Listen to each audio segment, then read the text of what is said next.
Hello my dear students. तो कैसे हैं आप लोग। उम्मीद करता हूं कि आप लोग स्वस्थ होंगे, मस्त होंगे, अपनी पढ़ाई में व्यस्त होंगे। दोस्तों, मैं विनय विश्वकर्मा आपका स्वागत करता हूं आपके अपने चैनल विनय से स्टडी में। तो दोस्तों, आज के वीडियो में हम क्लास 12 हिंदी का मोस्ट इंपॉर्टेंट टॉपिक को पढ़ेंगे। आज के वीडियो में हम 4 महत्वपूर्ण लेखक और 4 महत्वपूर्ण कवि का साहित्यिक परिचय और रचना को पढ़ेंगे, जो कि हमारे बोर्ड एग्जाम में 10 नंबर का पूछता है। तो आज के वीडियो में हम 10 नंबर को कंफर्म करने वाले हैं। तो अगर आप वीडियो पर हैं तो वीडियो को लाइक कर दीजिएगा, चैनल पर नए सब्सक्राइब कर दीजिए, क्योंकि बोर्ड एग्जाम के हर इंपॉर्टेंट टॉपिक का वीडियो आपको यहाँ पर डेली मिलता रहेगा। तो आइए वीडियो को स्टार्ट करते हैं। देखिए, आज के वीडियो में हम 4 लेखक जो कि हैं वासुदेव शरण अग्रवाल जी, और फिर कन्हैयालाल मिश्र प्रभाकर, और फिर डॉक्टर एपीजे अब्दुल कलाम। तो आज की वीडियो में हम इन 4 लेखकों का साहित्यिक परिचय और रचना को पढ़ेंगे।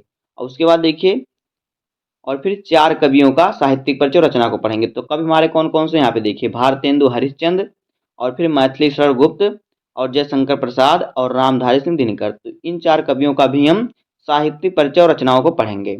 तो हमारे बोर्ड एग्जाम में 10 नंबर का पूछता है साहित्यिक परिचय। 5 नंबर आपको कवियों का साहित्यिक परिचय भी मिलता है, और 5 नंबर आपको लेखकों को साहित्यिक परिचय भी मिलता है। तो अगर आप वीडियो पर हैं तो वीडियो को लाइक कर दीजिएगा। आज की वीडियो में इसी प्रकार से समझेंगे पूरे साहित्यिक परिचय को। तो आइए वीडियो को स्टार्ट करते हैं। देखिए, पहले हम पढ़ते हैं मैथिली शरण गुप्त जी का साहित्यिक परिचय, जीवन परिचय, साहित्यिक परिचय और रचनाएं। तो देखिए, पहले जीवन परिचय पढ़ लेते हैं। देखिए, राष्ट्र कवि मैथिली शरण गुप्त का जन्म झांसी जिले के चिरगांव नामक स्थान पर 1886 ईस्वी में हुआ था। इनके पिता सेठ रामचरण गुप्त को हिंदी साहित्य में विशेष प्रेम था। जो इनके पिताजी थे, इनके पिता का नाम था रामचरण गुप्त, उन्हें हिंदी साहित्य से बहुत प्रेम था। महात्मा गांधी ने इन्हें राष्ट्र कवि की उपाधि दी, मैथिली शरण गुप्त जी को। भारत सरकार ने इन्हें पद्म भूषण से सम्मानित किया। 12 दिसंबर 1984 ईस्वी में इनका निधन हो गया। अब देखिए इनका साहित्यिक परिचय। तो देखिए, साहित्यिक परिचय इनका मैथिली शरण गुप्त जी का देखिए। गुप्त जी ने खड़ी बोली में स्वरूप विकास में अपना महत्वपूर्ण योगदान दिया। गुप्त जी की प्रारंभिक रचनाएं भारत भारती आदि में इतिवृत्त कथन को भी अधिकता दिखाई गई है। जो इतिवृत्त कथन होती है उसकी इसमें अधिकता दिखाई गई है, अधिक प्रयोग हुआ है। अब देखिए इनका साहित्य में स्थान, मैथिली शरण गुप्त जी का साहित्य में स्थान क्या है। देखिए देखिए मैथिली शरण गुप्त जी की राष्ट्रीयता की भावना से हिंदी साहित्य ने इन्हें अलग विशेष स्थान दिया है। मैथिली शरण गुप्त जी को राष्ट्रीयता नहीं, राष्ट्र प्रेम पर ज्यादा कविताएं लिखते थे, तो इन्हें इन्हें एक विशेष स्थान मिला है। इन्हें इनका एक अलग स्थान है, क्योंकि ये ज्यादातर राष्ट्रीय पर ही अपनी रचनाएं करते थे। हिंदी काव्य राष्ट्र भाव की पुनीत गंगा को बहाने का श्रेय गुप्त जी को ही है। अब देखिए इनकी प्रमुख रचनाएं। गुप्त जी ने लगभग 40 मौलिक काव्य ग्रंथों की रचना की है, जिसमें से भारत भारती, किसान शकुंतला, पंचवर्ती, त्रिपथगा, साकेत, यशोधरा, काबा और करबला आदि रचनाएं इनकी उल्लेखनीय हैं, प्रमुख हैं। तो इसी प्रकार से आप लिखेंगे तो आपको 5 नंबर मिलेगा। उसके बाद देखिए अगले कौन है कवि हमारे, अगले कवि हैं भारतेंदु हरिश्चंद्र। तो देखिए इनका जीवन परिचय पढ़ते हैं, फिर साहित्यिक परिचय, फिर रचना। तो देखिए, भारतेंदु जी का जन्म काशी के प्रसिद्ध वैश्य परिवार में सन 1850 ईस्वी में हुआ था। इनके पिता का नाम गोपाल चंद गिरधर दास था, जो कि ब्रज भाषा के प्रसिद्ध कवि थे। 7 वर्ष की उम्र में ही इन्होंने एक दोहा लिखा। जो भारतेंदु हरिश्चंद्र जी थे, इन्होंने 7 साल में ही एक दोहा लिखा और अपने पिता को दिखाया।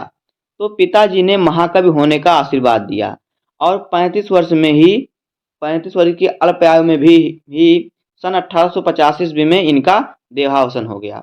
इनका भारतेंदु हरिश्चंद्र जी का। अब देखिए इनका साहित्यिक परिचय किस प्रकार से है। देखिए, भारतेंदु के बृहत साहित्यिक योगदान के कारण ही 1857 ईस्वी तक के काल को भारतेंदु युग के नाम से जाना जाता है। इनके बृहत इन्होंने साहित्य में योगदान दिया, इसीलिए ही 1857 तक ईस्वी तक को क्या कहते हैं, भारतेंदु काल कहते हैं, भारतेंदु युग। 15 वर्ष की अवस्था में ही भारतेंदु जी ने साहित्य सेवा प्रारंभ कर दी थी। 18 वर्ष की अवस्था में इन्होंने कवि वचन सुधा नामक पत्रिका निकाली, और यह आधुनिक हिंदी साहित्य के जनक के रूप में प्रतिष्ठित हुए, यानी प्रसिद्ध हो गए। अब देखिए इनकी कृतियां। तो देखिए कृतियां रचनाएं, मौलिक नाटक, मौलिक नाटक सत्य हरिश्चंद्र, श्री चंद्रावली। उसके बाद देखिए इनका अनुदित नाटक क्या क्या है। विद्या सुंदर, धन धनजय विजय, भारत जननी। और फिर निबंध संग्रह इनका है नाटक कालचक्र, कश्मीर कुसुम। उसके बाद देखिए काव्य कृति क्या है, प्रेम माधुरी, प्रेम तरंग और प्रेम प्रलाप। इस प्रकार से भारतेंदु हरिश्चंद्र जी का हो जाएगा साहित्यिक परिचय, जीवन परिचय और कृतियां। उसके बाद देखिए अगले कवि हैं जयशंकर प्रसाद जी। देखिए जयशंकर प्रसाद जी लेखक भी हैं, कवि भी हैं। तो देखिए इनका जीवन परिचय। देखिए प्रसाद जी का जन्म काशी के प्रसिद्ध सुंघनी साहू नामक वैश्य परिवार में सन 1889 ईस्वी में हुआ था। इनके पिता का नाम देवी प्रसाद था। इनकी प्रारंभिक शिक्षा तो ठीक प्रकार से हुई, परंतु अल्पायु में ही इनके माता पिता का देहांत हो जाने के कारण उसमें उसमें बढ़ पड़ गई।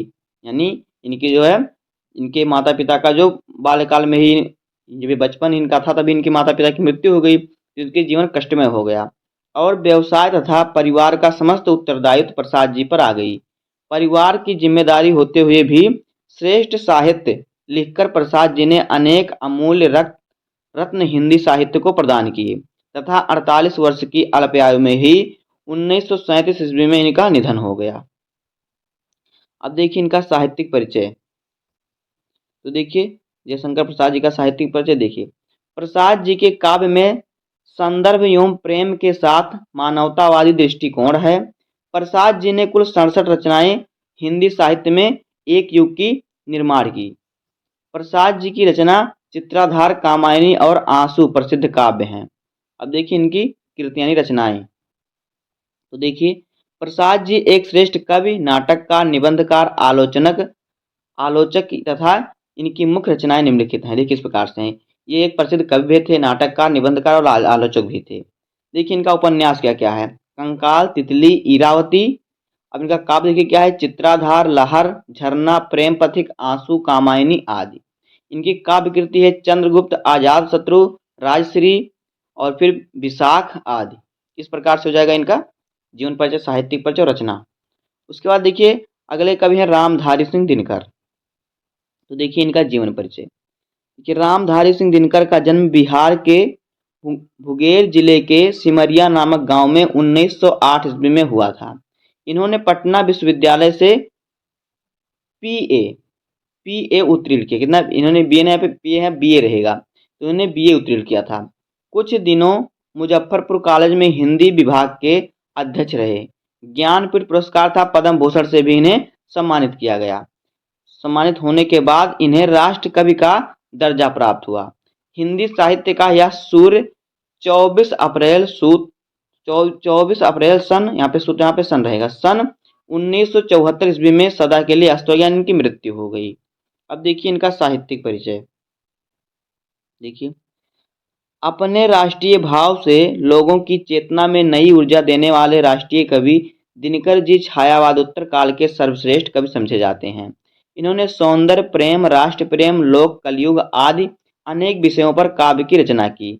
दिनकर जी का क्रांतिकारी कवि के रूप में, जो दिनकर जी थे रामदास जी के क्रांतिकारी कवि के रूप में इन्हें प्रतिष्ठा मिली है, सम्मान मिला है, क्योंकि कुरुक्षेत्र नामक प्रसिद्ध रचना को इन्होंने सजाया है।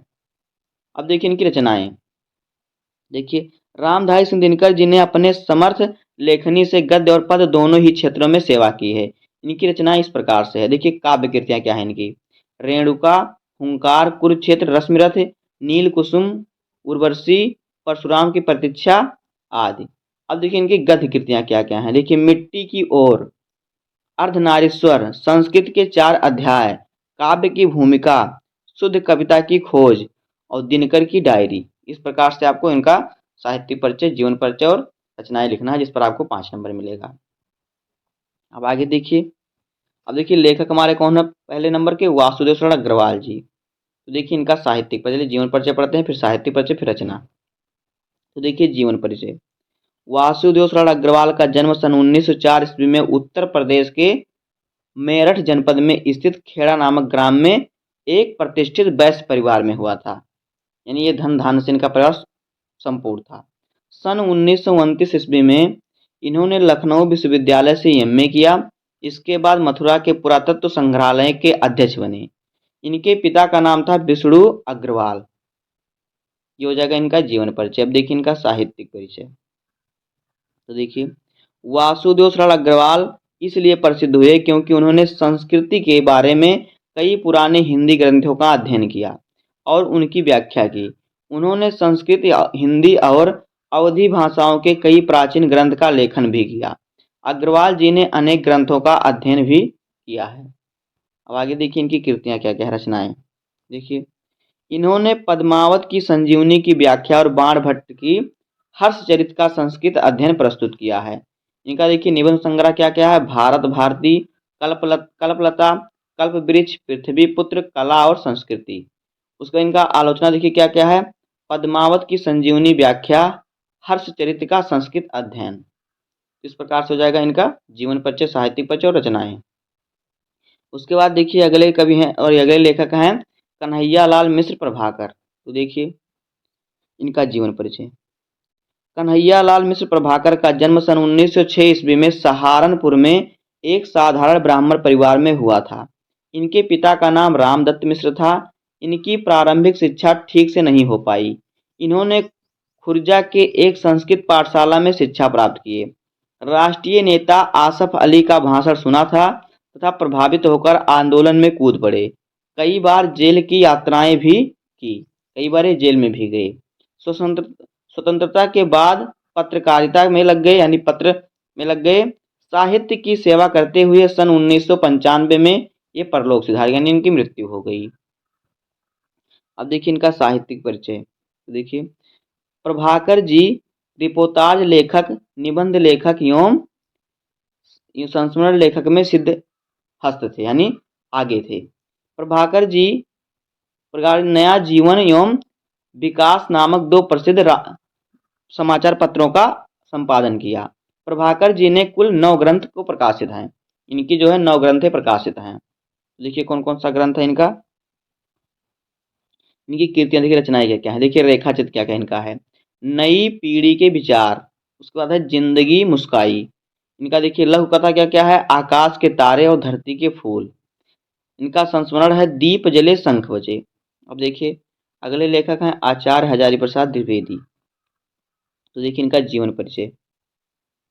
आचार्य हजारी प्रसाद द्विवेदी का जन्म सन 1907 ईस्वी में बलिया जिले के दूबे का छपरा नामक ग्राम में हुआ था। इनके पिता का नाम श्री अनमोल द्विवेदी था, माता का नाम ज्योतिषमती था। इन्होंने हिंदी तथा संस्कृत भाषा का गहन अध्ययन किया। सन 1930 ईस्वी में काशी विश्वविद्यालय के ज्योतिषाचार्य की परीक्षा उत्तीर्ण की। सन 1970 में रोग से पीड़ित होने के कारण यह महान साहित्यकार का निधन हो गया। कब? 1979 ईस्वी में। अब आगे देखिए इनका साहित्यिक परिचय। तो देखिए आचार्य हजारी प्रसाद द्विवेदी के एक प्रख्यात निबंधकार थे। ये क्या थे? एक प्रख्यात निबंधकार थे, यानी प्रसिद्ध आलोचक, संपादक, उपन्यासकार के अतिरिक्त एक कुशल वक्ता और एक सफल अध्यापक भी थे। इनकी रचनाओं में नवीनता और प्राचीनता दोनों के समन्वय था। इन्होंने अभिनव भारती तथा विश्व भारती ग्रंथ का संपादन किया। आधुनिक युग के गद्यकारों में आचार्य हजारी प्रसाद द्विवेदी का महत्वपूर्ण स्थान है। उनके विषय विवेचन में गंभीरता और शीलता स्पष्ट रूप से प्रकट होती है। इस प्रकार से हो जाएगा इनका साहित्यिक परिचय। अब देखिए इनकी रचनाएं। तो देखिए आचार्य हजारी प्रसाद द्विवेदी जी की प्रमुख कृतियां। इनकी प्रमुख कृतियां निम्नलिखित हैं। देखिए इनकी रचना क्या क्या है। निबंध संग्रह। देखिए निबंध में उन्होंने क्या क्या लिखा है। अशोक के फूल, कुटज, कल्प वृक्ष, आलोक पर्व। ये इनका क्या है? ये इनका है निबंध संग्रह। इनका निबंध संग्रह क्या क्या है। अशोक के फूल यहाँ पे रहेगा, जहाँ पे लिखा है आशिक, यहाँ पे अशोक का फूल रहेगा। अशोक के फूल, कुटज, कल्पलता और आलोक पर्व। उसके बाद देखिए इनका जो है उपन्यास क्या क्या है। तो उपन्यास इनका है बाणभट्ट की आत्मकथा और पुनर्नवा। उसका इनका साहित्यिक जो इतिहास है वह साहित्य सहचर, और फिर साहित्य सहचर और सूर साहित्य, और फिर कबीर। उसके बाद देखिए इनका इतिहास क्या क्या है। तो इनका इतिहास है हिंदी साहित्य का आदिकाल, हिंदी साहित्य और हिंदी साहित्य का आदिकाल, ये इनका इतिहास है। तो दोस्तों इस प्रकार से हो जाएगा 4 महत्वपूर्ण कवि का साहित्यिक परिचय, उनकी प्रमुख रचना, और 4 महत्वपूर्ण लेखक का साहित्यिक परिचय, उनकी प्रमुख रचनाएं। तो इसी प्रकार से आपको बोर्ड एग्जाम में इसी में से पूछेगा, तो बस इतना आप तैयार कर लीजिए, यहाँ से आपका 10 नंबर क्लियर हो जाएगा। तो बस दोस्तों आज की वीडियो में इतना ही। उम्मीद करता हूँ कि आपको वीडियो पसंद आया होगा। अगर आपको वीडियो पसंद आया हो तो वीडियो को लाइक कर दीजिएगा, चैनल पर नए सब्सक्राइब कर दीजिए, बेल आइकन को प्रेस कर दीजिए, क्योंकि बोर्ड एग्जाम के हर इंपॉर्टेंट टॉपिक का वीडियो आपको चैनल पर डेली मिलता रहेगा। तो मिलते हैं किसी नेक्स्ट वीडियो में, तब तक के लिए धन्यवाद। जय हिंद।